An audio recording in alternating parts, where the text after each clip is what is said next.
Hello. Hello. So today we have a special guest, Patrick, with us, who has a wealth of extensive knowledge in the music industry with over 15 years of experience in teaching, recording and performing. Is that right? I guess maybe. Yeah. I don't know. That seems like you're overselling me a bit, but that's cool. Well, I've gotten that from your website, so I hope that's yeah, correct. no, so it's definitely true then. It's on my website. Perfectly true. So let's start off with, well, first I want to extend a warm welcome and invite. Thank you for coming today.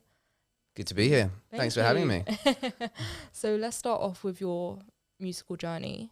You know, what made you fall in love with the guitar? Let's start off with that.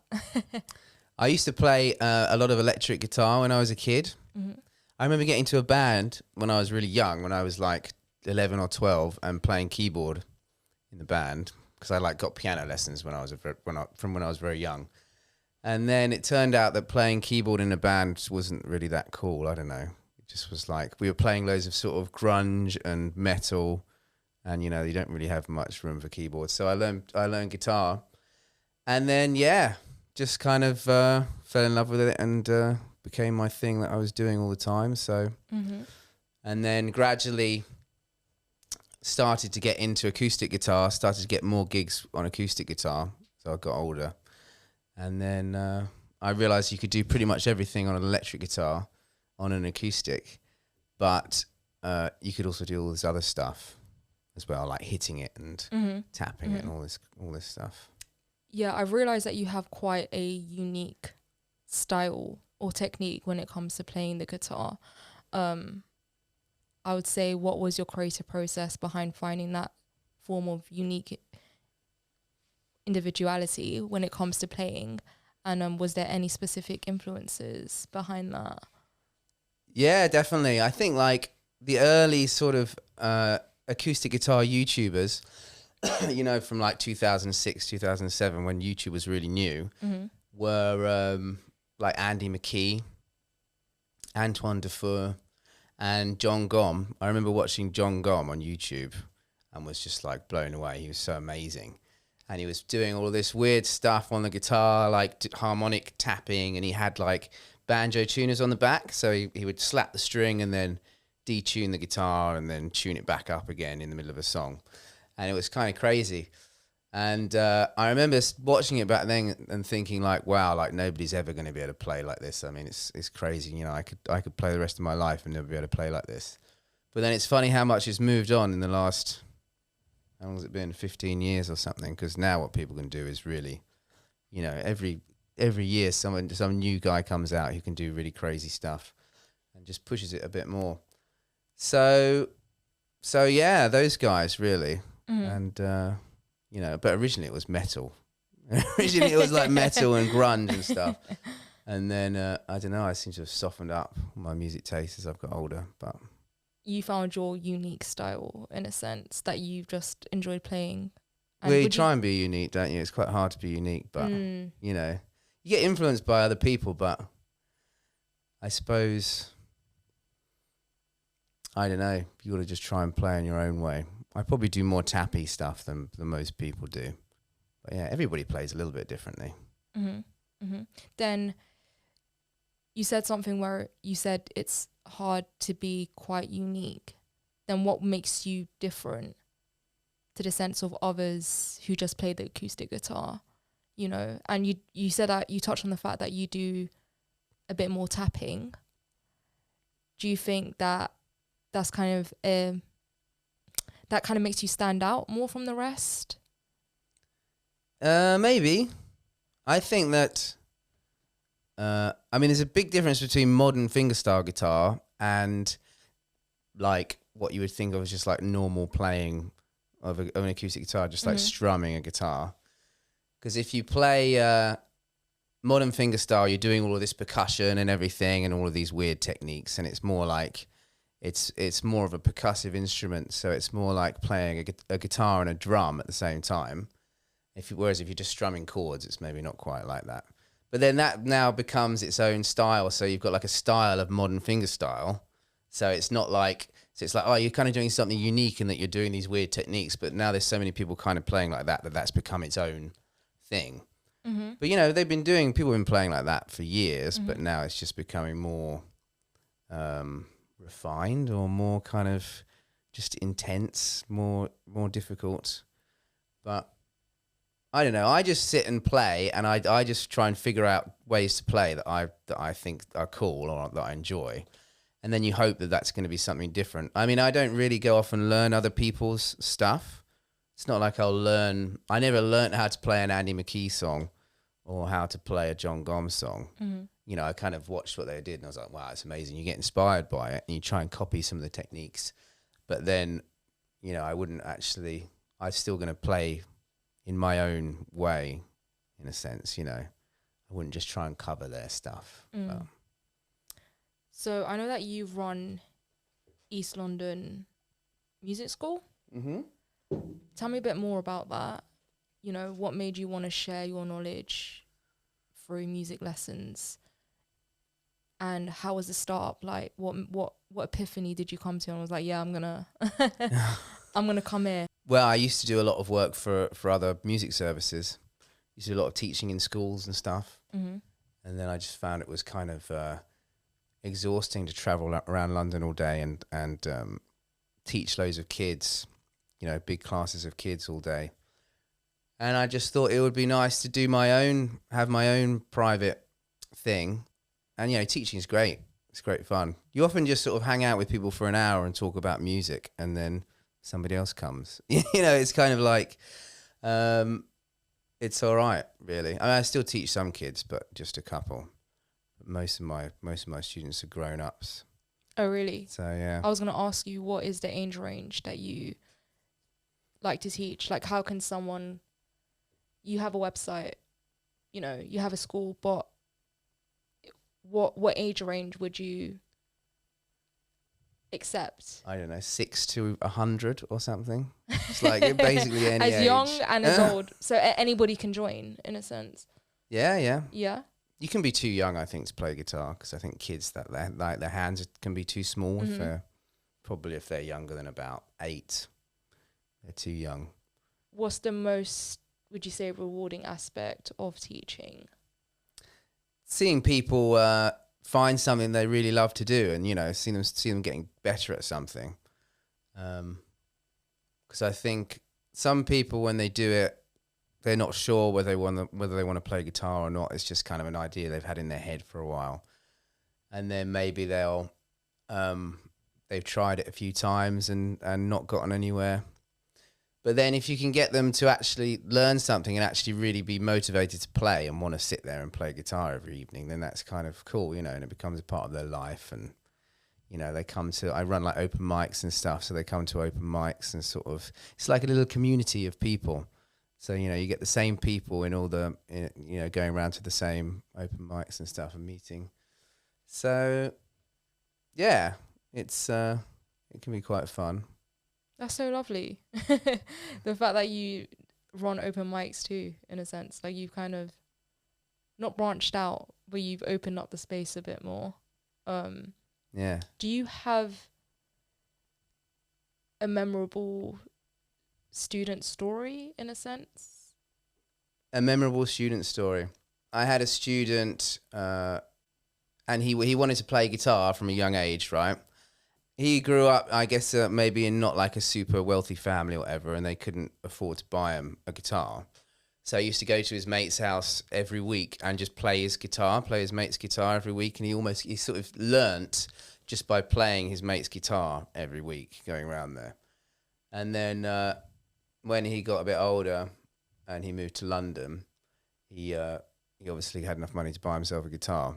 And he really loves it, you know, and he really loves playing. And he's like, he says his mother is so guilty for not like saving up and buying him a guitar when he was like little, because he probably could have been really good.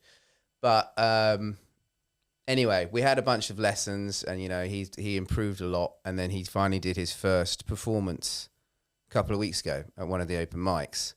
And he was stressed, you know, he was panicking, but it was great. And he really had the audience loved him, you know.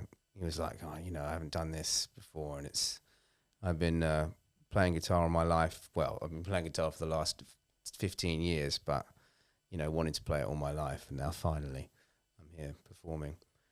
But so yeah, that was kind of a nice moment to see him actually finally go up there and play in front of everybody. What would you say is a memorable experience for you throughout your career? You know, was there like a turning point that you kind of look back and be like, wow, this is special to me, and this is why I love what I love doing? I had a video that kind of went really viral it went quite viral on TikTok, got like a few million views. And that was kind of like a big moment. And I woke up and just had all of these notifications on my phone, you know, all like from Instagram and TikTok. Actually, what happened was I didn't have a TikTok account, right? And I put this video on Instagram, and it did quite well. And then I kept getting like comments on my Instagram and my YouTube saying, "Oh, I found you on TikTok, but I had to come and find this one on Instagram or whatever." And I was like, "I don't have a TikTok. What do you mean you found me on TikTok?" And what had happened is someone had reshared my video from Instagram onto TikTok, and then it had like got loads and loads of views. So I was like, "Oh my God, I need to quickly like start a TikTok account." And then I got quite a few followers from that and quite a few views on the video that I put on there. But it's kind of annoying that it took me like 2 or 3 days before I twigged that it was going viral on TikTok. I needed to, like, someone used your video and just... I know, somebody else got all the views. But then it was, you know, it was cool because it was good promotion. But yeah, that was kind of cool. That was when I sort of thought, oh, maybe I could actually do this. Maybe this could work out. What would you say, or how would you say that you kind of knew that this was something that you wanted to take as a career choice, in a sense? Because I can imagine as a guitarist, you kind of, does work come to you most of the time, or do you have to go look for work? Oh, and mostly you go looking for it, I think. Yeah. Mm-hmm. I guess it gets better as it goes on, but I mean, something I did a couple of months ago is I just sent a load of emails around to people, because I got this offer of doing a show at a guitar show in London. And I shouldn't say in London, I should say I got this offer to do a guitar show somewhere. And they were like, yeah, you can do it if you can just find like a brand to do it with. And so I thought, okay, I'll just message a load of brands. And I found that loads of them emailed me back and were like, oh, we're not going to go to that guitar show because we've got something else on or whatever, or we have other commitments, but we could do some content stuff with you. So, you know, you could be like we can basically endorse you for some content. And I was just like, this is like, I wish I'd done this 2 years ago, just like emailing brands and trying to get going. So I've got a few of those endorsements and stuff that I'm kind of working on. It's been very crazy the last couple of months. It's like all this work I really wanted to get, and then I finally got it, but then it's just too much. I don't really have the time to do it. So I've got to like get into a rhythm of cranking out these videos and doing some more content. But yeah, I can imagine sometimes it gets a bit overwhelming. You know, I was going to ask you in terms of like, does it get a bit challenging because you're running lessons, you're performing, you're trying to create content? How do you kind of find that balance? Yeah, it's hard. I guess you just take it as it comes. So if you've got something you really need to do, you've got a deadline for this month where you I did a video on Friday, and I had that video date set. So I was like, well, I have to be ready for this video, so I have to be able to play this song. So that became what last week was all about, was trying to make sure that song was ready. And then, you know, this week I've got some other videos to do for Faith Guitars, and I need to basically be working on those this week. And there's another video I need to release, which is already kind of ready.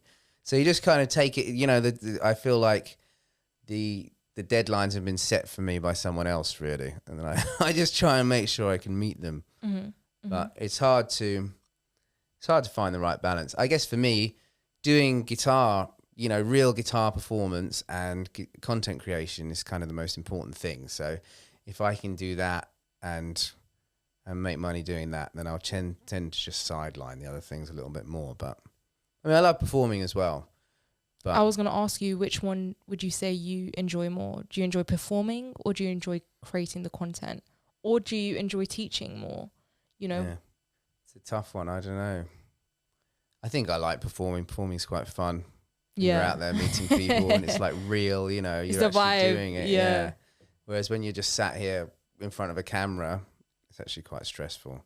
Mm-hmm. I mean, you know, we're doing it now. Yeah. You know. Hi. This is just talking. This is easier than playing guitar. I guess I would probably love to go on tour, maybe do some performances that way. Mm-hmm. And I don't know what's happening. And I would probably, I guess I would love to go on tour. And I like doing videos as well, but yeah, videos can be quite stressful. But I think that's the best way of actually getting yourself out there. Obviously, on social media, like you have to play to a lot of people in a live show before you get the same kind of people, the same kind of audience that you would on social media, just putting a post out, whatever. Mm-hmm. So thousands of people can see you on social media really easily. So tell me about your history in performing.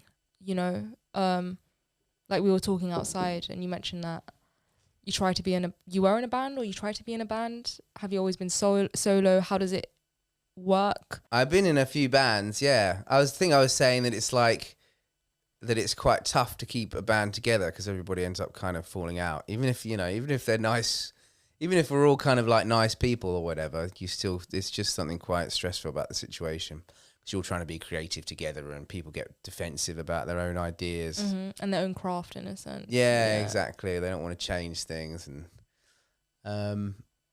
so I haven't been in a band for a while, but I do a lot of just work. I work a lot with other individuals. So work with a few singers. And I did that video I did last week, I did with another guitar player. So we did it as like a duo. When is that video coming out? Do you know? And yeah, so we're going to put that out next month. And I've got a couple more coming out this month. And then I work with a violinist as well, who's really cool. So yeah, there's a few collaborations happening. Mm-hmm. I'm working with Meda. I'm doing a video next month with Meda. She sings Hindi music. Yeah. So that's going to be very interesting. But I quite like that. I quite like just having maximum sort of 2 people.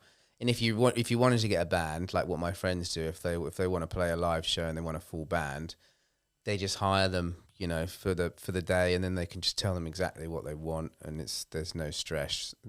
You know, it might cost you a few quid, but hopefully you get that back on the tickets and merch and all that stuff. Mm-hmm. So have you always performed in London venues? I haven't really played like outside of England. I played outside of London a few times, a few different places, but I haven't taken my guitar to another country. I would love to do that. I keep like thinking about it and like, I'm going to do that this year or whatever. But I might do a guitar show in America next year. But I have to see if I can get the trip sorted out.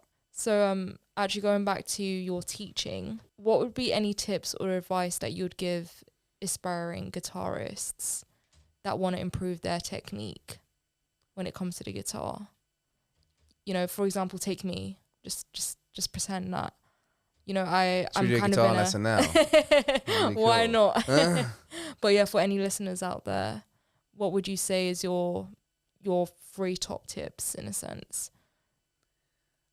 Well, play slowly is good. So play with a metronome or something that's going to make you play slow, because you're not really trying to make your fingers move faster. You're just trying to make them move more economically. That's the word I'm looking for. So you make them, if your fingers are really precise, like if you see someone play crazy fast, shreddy stuff, they look like their fingers are barely moving. They're just kind of going like this. But it's because they're moving really accurately and really like economically. So play slow with a metronome. And just try and play a lot.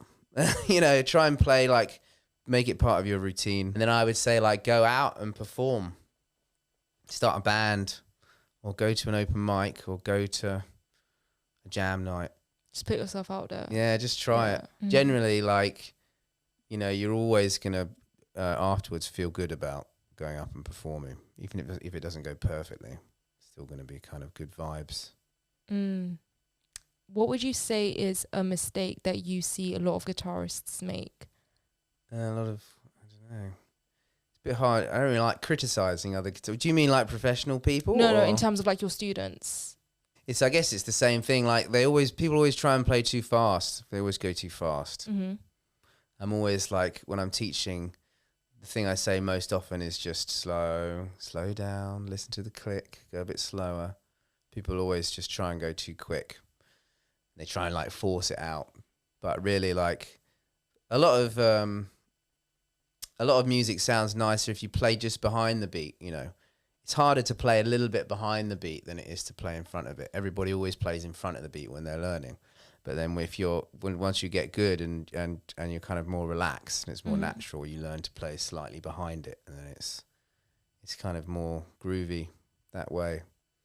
So yeah. So do you only play acoustic? Could someone hire you out for electric sessions? Yeah. Sure. Yeah. We can do that. It's got 6 strings. It's the same thing, really. An electric guitar, yeah. 6 strings and a bit of wood. It's fine. You can't do all the same stuff on an electric guitar. You can't hit it. Mm-hmm. But you can, yeah. Do you play any other instrument than the guitar? I learnt piano when I was a kid. Mm-hmm. But I still do play it sometimes, actually. But I've never gigged. You know, I've never done a show on piano.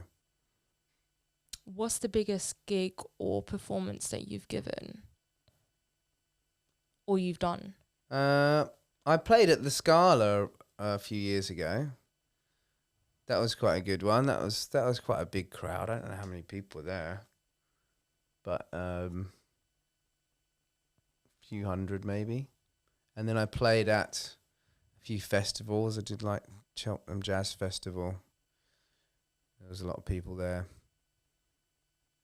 But yeah, I think, but like just on my own as an instrumental guitarist, you know, I haven't really done the festivals and stuff yet. I'd like to go and do some of those, but I think it's quite hard when you are just on your own and you're not singing. Mm-hmm. You know, it's hard to do. It's nicer when it's more intimate, I think, when you feel like you can really see all the faces around you. Do you feel like your style of music that you play gains a lot of engagement? Do you feel like it will be more popular to branch out? Or do you feel like you need to be authentic to your craft? I don't know. I have thought about doing... I've never really thought about doing anything else, to be honest. Just not really occurred to me to try something else. I think it's too late for me to change my career now. If I was like 19 or whatever, then I could do something different. But I mean, I used to do... I studied for quite a long time. I used to think I wanted to go into a university and teach, you know. Used to think like I wanted to do academic stuff. So in a way, guitar has ended up being a change for me. I didn't really think I was going to do guitar full time. I thought I was going to end up, because I studied for a PhD and stuff, so I thought I was going to end up doing something down that line. And then it turned out that when I was looking for a job, you know, it's very hard, very tough to find jobs, and they really weren't very well paid. Mm-hmm. You know, they're paying you by the hour. And pretty much the same or less than what I was charging for guitar lessons anyway. And I was like, do I really want to get into this? And, you know, it was so much work just to get a job. So much like I had to write articles and stuff and be published in all these different places. And I think that the moment when I sort of gave up on that, the guitar stuff really started moving a bit more, you know, then it started happening for me. And I felt better about what I was doing as well. I felt like it was what I should have always been doing anyway. Mm-hmm. Kind of wish I'd just done it maybe a little bit earlier, but... I was going to say, like, has things always picked up for you in the sense of your career? Has there ever been, like, standstills? And how do you kind of keep going in that sense? As I say, I used to think I was going to do something different. So I was doing guitar on the side, and I was just thinking, I'm going to do guitar for a while, like guitar lessons, until I start doing something else. What was your main thing? If that was on the side, what was your main, if you don't mind me asking? Well, I was studying for a PhD, so I was doing that for like a few years. I did my master's and PhD part-time, and then I did teaching in schools and some private lessons to pay the bills. Mm-hmm. But I didn't have, I wasn't making loads of money or anything.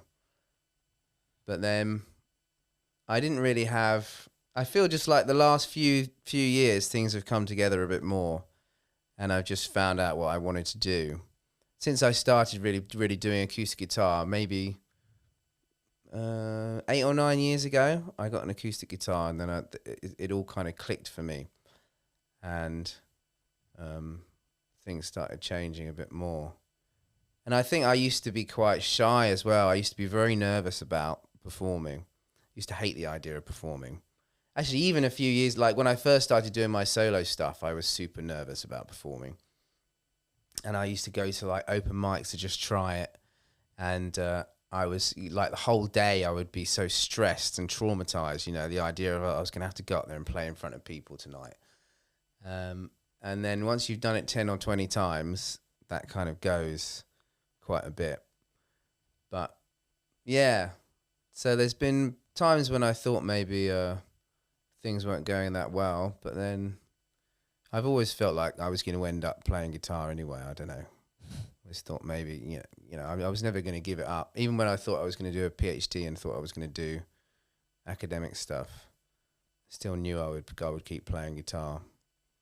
I was going to say it's pretty intense because I think you did your degree in musicology, right? At Durham?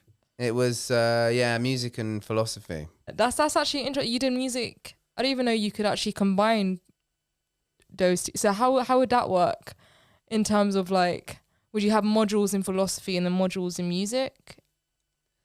Well, I didn't really do modules. I just did like a dissertation. So okay. You just have a supervisor, some guy who's like the guru and knows everything. You basically go to him all the time and he tells you what to do. Well, he tries to sort your work out for you. But it was quite tough because I didn't study philosophy I didn't do an undergrad in philosophy. I did musicology. So, and then I did for my master's, I did music composition. And then I was like, oh no, I'm going to do music and philosophy actually, because I really got into it in my master's. I wrote a dissertation on music and philosophy.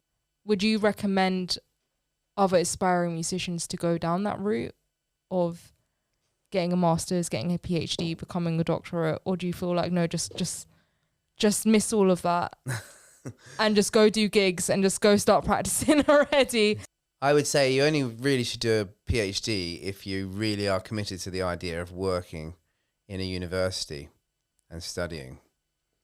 Because if you want to be a performer, there's not that much point, I guess, in doing a PhD. I mean, you can do a PhD in performance, but it's like, reading philosophy, if the modern philosophers, if you're a professional and you're one of the most successful philosophers, you might sell 500 books a year or something. And if you think of how big your audience is, but then if you have a big post on Instagram, you might get 50,000 views of your post. If you think of like the difference like in your market, in philosophy, it's really for this little, very small group of people who are reading it and understanding it. Mm-hmm. Whereas when you're playing music, when you're just playing guitar, you've got thousands or millions of people who are interested in guitar. Mm-hmm. And it's just such a bigger culture in that sense. It doesn't make it better, but it's just, there was much, since I've started performing on guitar a bit more and getting into it, there's just much better sense of community, I think, and it's just much more fun. All right, how do you go about your creative processes in terms of, do you have any routine or methods that kind of keep you motivated and kind of keep you going and your discipline going in a sense? I'm really bad at being like having good methods and having good routines. I basically stay up. I've always done this where I just stay up late and play guitar. Sometimes I'll have the TV on. If I know exactly what I'm going to play, like if I'm working on a song, I'll put the metronome on and I'll sit and play the song through just lots of different tempos, lots of different speeds, or I'll pick up on little difficult bits and just loop them over and over again.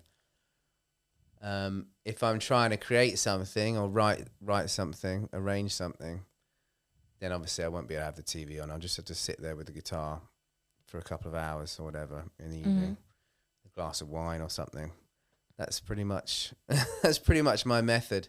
How many hours do you think you've put into playing the guitar? I have no idea. I don't know. A few thousand hours, A few I guess. thousand. Do you feel like that's what it takes to become good at it? Like, how many hours do you feel like it takes for a person to become at a good level at playing the guitar? I don't know. I guess the classic one is Wonderwall, isn't it? It's like, how long would it take someone to learn to play Wonderwall on guitar? And it depends so much on people. But, you know, having taught lots of different people, it's strange that sometimes you'll give them a guitar, you'll show them how chords work, you'll show them a chord chart.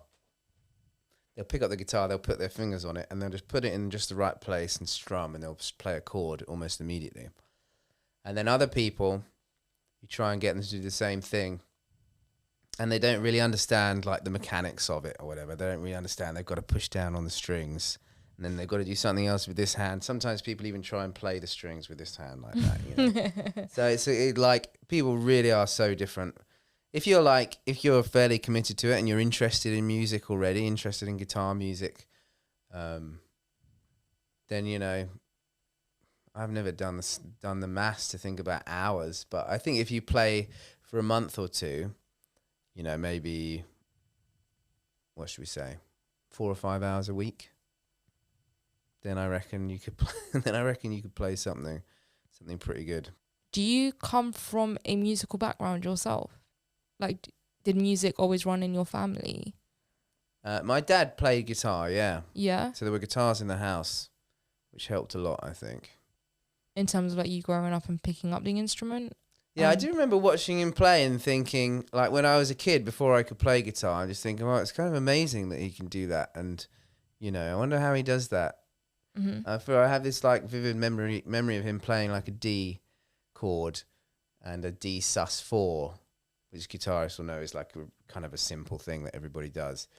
But and then just thinking, oh wow, he's moved his finger there and then moved the pick at the same time in the other hand. It's kind of incredible how people can do that. And yeah, that was kind of inspiring. But as I say, I played piano first. I got piano lessons, let's say, from a young age.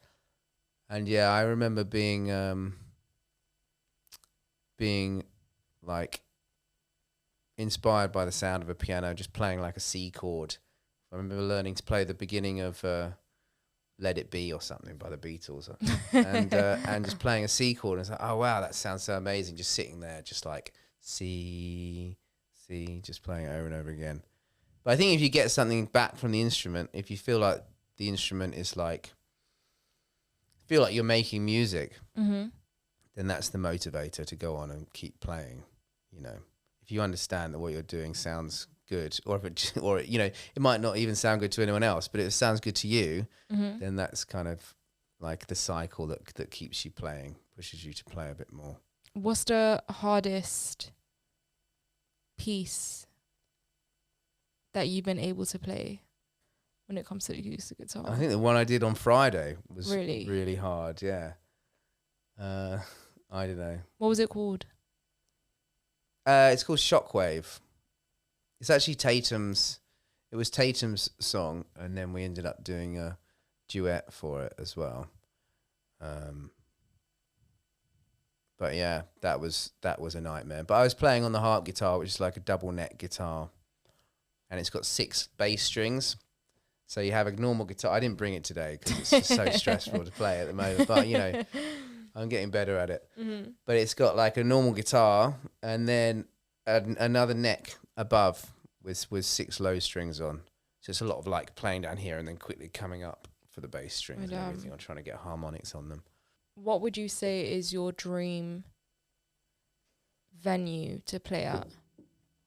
I think I've got a bunch of venues I'd love to play, but top 3. I guess you know, Ronnie Scott's and Jazz Cafe would be cool. And I really liked Brixton Academy. I don't know whether they've opened it up again. They closed it down, didn't they? So yeah, but those 3, that would be good. or the O2 or something, like just a huge place like that. But I don't really like the O2 that much, to be honest. Keep it nice, keep it small, keep it intimate in a sense. Yeah. What is a message, or would you say words of wisdom, that you'd give aspiring musicians, especially to listeners at home? What would you leave them with in terms of if they are to embark on a career, a musical journey, those that are passionate about music, you being in the music industry, what words of wisdom would you give them? I feel like if you decide in your head that this is definitely what you're going to do, then you can do it, It's not incredibly difficult to play an instrument. You just need to feel like it's something you're going to devote your time or your life to. And, you might have to play for a long time before you get somewhere.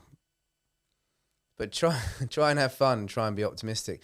I mean, if you get a job you could have got a job in finance or in law or something else, and you're probably going to make more money more quickly doing that. I feel like probably the top 5% of musicians, to make like $100,000, let's say, as a musician, $100,000 a year, you probably need to be in the top 4 or 5% of musicians. But then you probably only need to be in the top like 50% of lawyers or something to earn that kind of money. Mm-hmm. So you probably shouldn't really do it for the money. You should probably do it because you love it and it's something that's important to you. And if you feel like there's nothing else you can think of to do, I've always kind of felt like there's not too many other things I could really do other than something involving music. I don't know what else. So thank you so much. So before I ask you to play a piece, I'm going to do some rapid fire questions. So you have to be alert for this. I was out last night, so I can't be alert. That's what I was saying. You ready? Yeah, go. Yeah. Acoustic or electric guitar? Acoustic for me, I guess. Yeah. Yeah. Favorite venue you performed at? Favorite venue I performed at? Maybe Temple of Art and Music in Elephant and Castle. Dream collaboration with another musician? I'd love to play with someone like John Gomm, I guess, would be amazing. Or Guthrie Govan, actually. I know he's electric, but he was always a hero back in my electric days. Favorite music genre outside of acoustic? Grunge or metal. Earliest music memory? That's probably that memory of my dad watching him play guitar and thinking, oh, how does he do that? Favorite song to teach in your lessons? I always start people off with Stand By Me. That's just like one of those most inoffensive of songs. Nobody's going to hate playing Stand By Me. Such a classic. Good. Yeah. Coffee or tea? Coffee. Bucket list venue to perform at? Ronnie Scott's. I've asked you this one. Most challenging song you've mastered? It's the one I played last week. Mm-hmm. And finally, favourite pub in London? It's a good one. I like the Harp in it's by Chandos Street in Covent Garden. Perfect. It's cool. Thank you so much. So I'm going to ask you if you're able to actually show off your musical talent and perform a piece for us, if that's okay. Well, I can attempt it. I don't know whether it's going to be successful, but let's try. Yeah? All right, when you're ready. Yeah.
That was so awesome. You know what? You strike me as such a laid back individual, and then you just come out with that. I need to hire you out for my wedding. Like, that was amazing. Yeah, that's it. Let's do it. Thank you so much for coming today. Honestly, really appreciate it. I hope you thanks for enjoyed your having me. time. Thank you. Sorry if anyone saw any paint on my arms there, because I was like painting today. I'm sure they did. I'm sure they did. Thank you. Thanks very much for having me.